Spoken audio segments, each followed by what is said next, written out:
Movie की शुरुआत में हम देखते हैं कि कुछ लोग कंपनी की सबसे बड़ी पोस्ट के लिए इंटरव्यू देने जा रहे होते हैं और इस इंटरव्यू के लिए 8 लोगों का सिलेक्शन हुआ होता है। वो लोग काफ़ी खुश नज़र आ रहे होते हैं। वहाँ जाने के बाद उन लोगों का सबको एग्जामिनेशन हॉल में ले जाया जाता है और उस एग्ज़ाम हॉल में सिर्फ 8 ही सीट होती हैं और हर सीट पर एक क्वेश्चन पेपर रखा होता है जिस कैंडिडेट नंबर लिखा होता है। इस हॉल के दरवाजे पर एक गार्ड भी खड़ा होता है जो किसी की भी तरफ नहीं देख रहा होता, मानो यहाँ पर वो है ही नहीं। फिर यहाँ इन्विजिलेटर आता है और इनसे कहता है कि इंटरव्यू के इस राउंड के लिए सिर्फ आप 8 लोगों को ही चुना गया है और वो इन्हें एग्ज़ाम के रूल्स बताने लगता है। वो उन्हें बताता है कि एग्ज़ाम में आपको सिर्फ एक ही क्वेश्चन का जवाब देना है और उस सवाल के लिए आपको 80 मिनट दिए जाएंगे। और फिर वो उन्हें एग्ज़ाम के 3 रूल्स बताता है। पहला रूल ये होता है कि तुम न तो मुझसे और ना ही इस गार्ड से कुछ बोल सकते हो और अगर तुमने ऐसा किया तो तुम फ़ौरन ही डिस्क्वालीफाई हो जाओगे। दूसरे रूल में ये है कि अगर आपने एग्ज़ाम सीट को ख़राब कर दिया तो डिस्क्वालीफाई।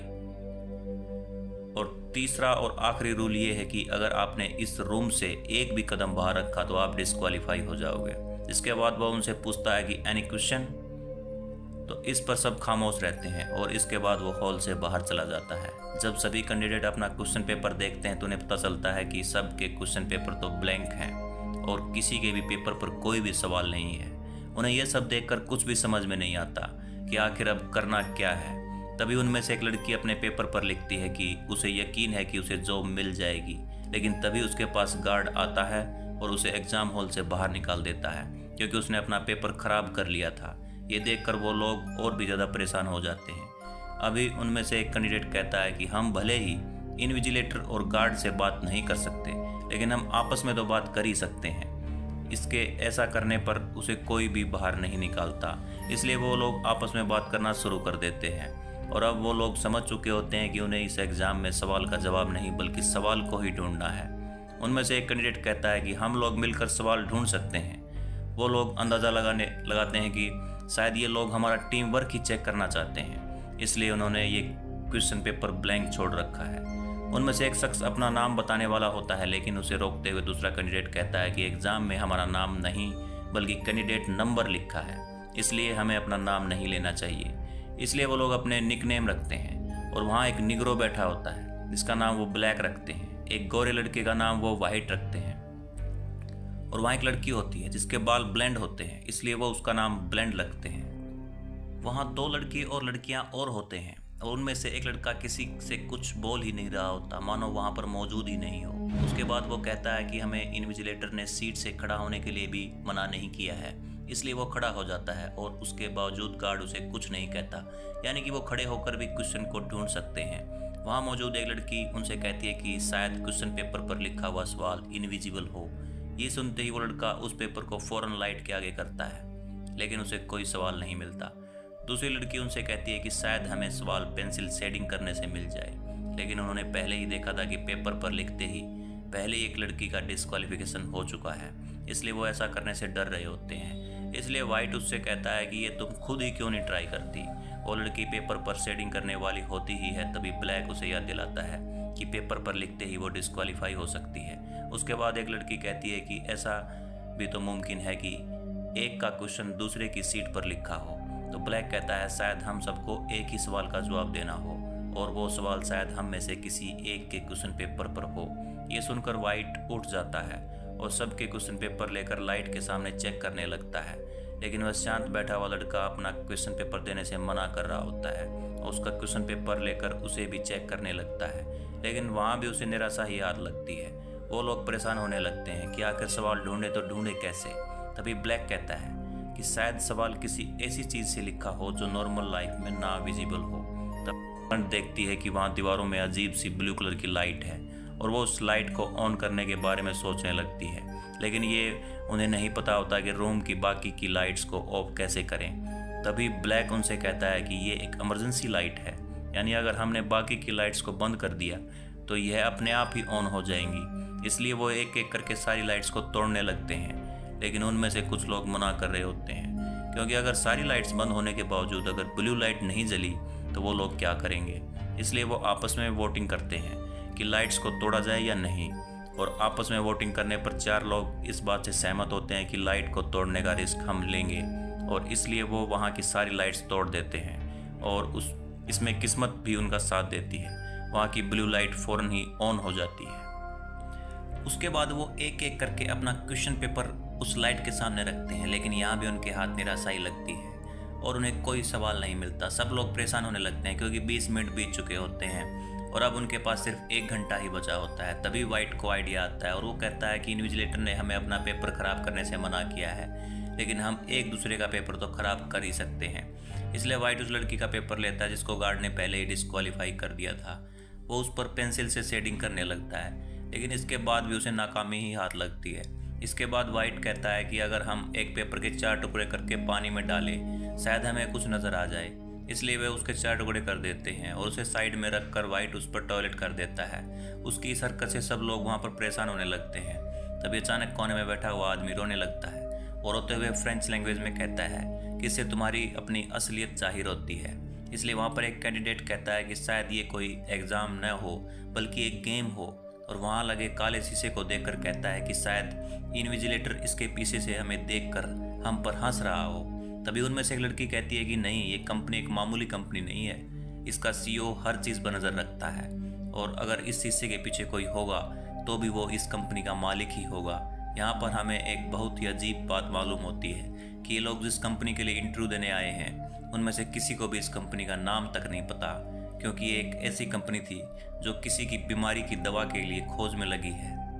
तभी एक लड़का उस लड़की से कहता है कि इस कंपनी ने तो नुकसान के चलते कंपनी को बंद ही कर दिया है। इसके जवाब में लड़की कहती है कि नहीं, वो सिर्फ दुनिया की नज़र में बंद हुई थी और यह भी हो सकता है कि उन लोगों ने इस बीमारी की मेडिसिन बना ली हो और सक्सेस के बाद हमें हायर कर रहे हों। और फिर उन्हें एक फायर अलार्म दिखाई देता है जिसे देखकर वो लोग सोचते हैं कि शायद इसमें कुछ ऐसा लिक्विड हो जिससे लिखा हुआ पेपर पर क्वेश्चन विजिबल हो जाए।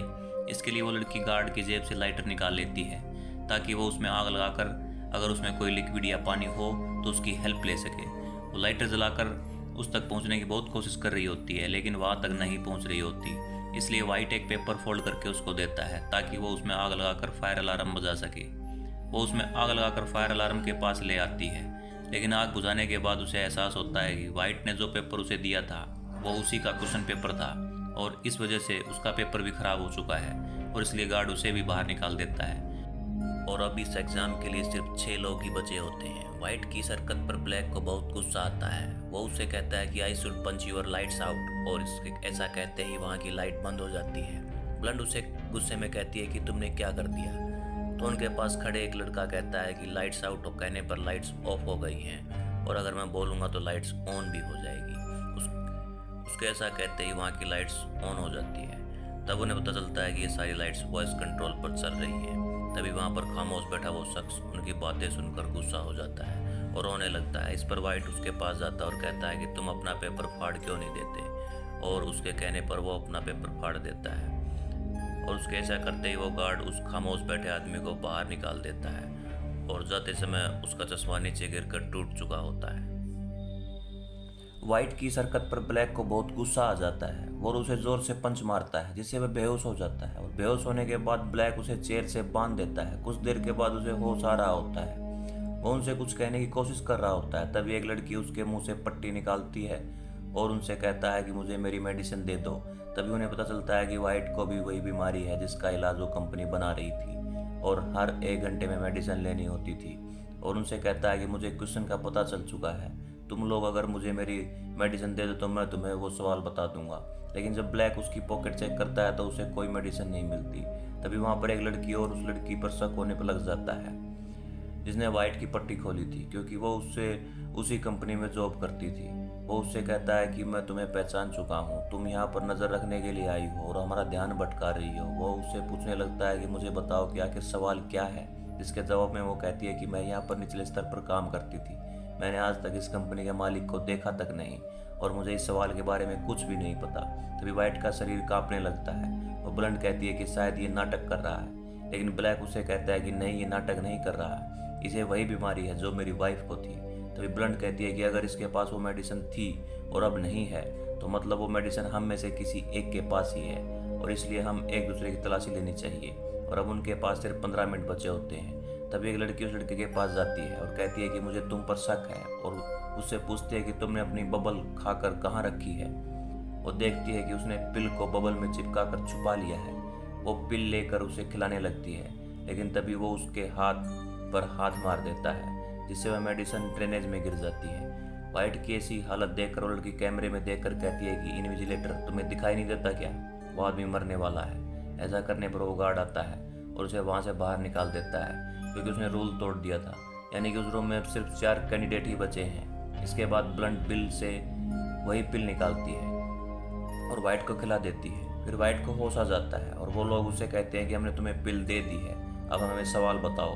वो उनसे कहता है कि जो यहाँ सबसे आखिर तक रह जाएगा वही सेलेक्ट हो जाएगा, यहाँ पर कोई भी क्वेश्चन तो है ही नहीं। इतना कहकर वो दौड़कर गार्ड के पास से बंदूक लेने वाला होता है, लेकिन उससे पहले ही जाकर ब्लैक वो गन ले लेता है और वाइट पर गन तान लेता है, जिस पर वाइट कहता है कि तुम मुझे नहीं मार सकते। ब्लैक उसे शूट करता है, लेकिन वह गोली नहीं चलती। वो चेक करने लगता है, इतने में वाइट उससे गन छीन लेता है, लेकिन वाइट से भी गोली नहीं चलती। फिर मुझे पता चलता है कि गन पर गार्ड के फिंगरप्रिंट लगे हुए हैं। वाइट गार्ड के हाथ से गन को पकड़वाता है और वहाँ मौजूद दूसरे लड़के पर गन पॉइंट कर लेता है। तभी वो लड़का डर की वजह से वहाँ से चला जाता है और इस तरह वहाँ सिर्फ 3 लोग ही बचे होते हैं। उसके बाद वाइट ब्लैक से कहता है कि अब तुम्हारी बारी है रूम से बाहर जाने की, लेकिन ब्लैक नहीं मानता और उसे कहता है कि मैं क्यों जाऊँगा। और इस पर ब्लंट कहती है कि ठीक है, मैं ही चली जाती हूँ। और जैसे ही वो दरवाजे के पास जाती है और वो कहती है कि लाइट्स आउट, और उसके ऐसा कहते ही वहाँ की सभी लाइट्स ऑफ हो जाती हैं। फिर वो वहीं पर छुप जाती है और जब वाइट्स कहता है कि लाइट्स ऑन और पाता है कि ब्लैक वहाँ पर बेहोश पड़ा है और उसके चेस्ट पर गोली भी लग चुकी है, लेकिन ब्लंट अभी भी वहीं पर छुपी होती है। और वाइट को ऐसा लगता है कि रूम में सिर्फ वही बचा है और टाइम भी कंप्लीट हो चुका है। वो कैमरे के सामने जाकर कहता है कि देखो, मैंने तुम्हारे सवाल का जवाब दे दिया है और मैं इस जॉब को जीत चुका हूँ। तभी पीछे से गार्ड आता है और उसे अपनी वॉच में टाइम दिखाता है। अभी कुछ सेकंड बचे होते हैं, क्योंकि उस आदमी ने घड़ी का टाइम कुछ सेकंड के लिए आगे कर दिया था और वाइट समय से पहले ही रूल तोड़ चुका था, इसलिए वो डिस्क्वालीफाई हो जाता है। और इस तरह अब वहाँ सिर्फ ब्लंट बचती है और अब वो उस खामोश आदमी के गिरे हुए ग्लासेस के शीशे को उठाकर अपना पेपर देखती है और उसे वहाँ पर क्वेश्चन नंबर 1 लिखा हुआ दिखाई देता है, लेकिन वहाँ कोई भी सवाल लिखा नहीं होता। तभी वहाँ पर टाइम पूरा होने पर इन्विजिलेटर और वो खामोश कैंडिडेट आता है। वो समझ जाती है कि यही कंपनी का मालिक है और यहाँ हमारे बीच रहकर हमें चेक कर रहा था। ब्लंट उनके पास जाकर अपना जवाब देती है नो, और उनका जवाब सुनकर वो लोग खुश हो जाते हैं, यानी ब्लंट का जवाब बिल्कुल सही था। तो आप लोग सोच में पड़ गए होंगे कि आखिर सवाल क्या था। तो मैं आपको बता देता हूँ कि इस एग्ज़ाम का ओनली वही सवाल था जो इन्विजिलेटर ने अपने शुरुआत में पूछा था कि do you have any question, और इसका जवाब ब्लंट ने नो दिया है।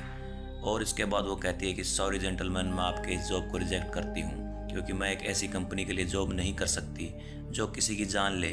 तभी इन्विजिलेटर ब्लैक के पास जाकर कहता है कि देखो, ये इंसान अभी भी जिंदा है। दरअसल उस बुलेट में एक ऐसी कैप्सूल होती है जो जख्मों को फ़ौरन हील कर देती है, उसके साथ ही वो जिस्म की और बीमारियों को भी ख़त्म कर देती है। और उसे बताते हैं कि जिसे बनाने में पूरी दुनिया लगी हुई है, हमारी कंपनी उसे ऑलरेडी बना चुकी है और इसी की जिम्मेवारी के लिए हम तुम्हें हायर कर रहे हैं। और ये सुनकर ब्लंट काफ़ी खुश हो जाती है और फिर वो जॉब एक्सेप्ट कर लेती है और इसी मोमेंट पर ये मूवी ख़त्म हो जाती है। दोस्तों, अगर स्टोरी अच्छी लगी हो तो एक लाइक तो बनता है। थैंक्स फॉर वॉचिंग, मिलते हैं नेक्स्ट स्टोरी में।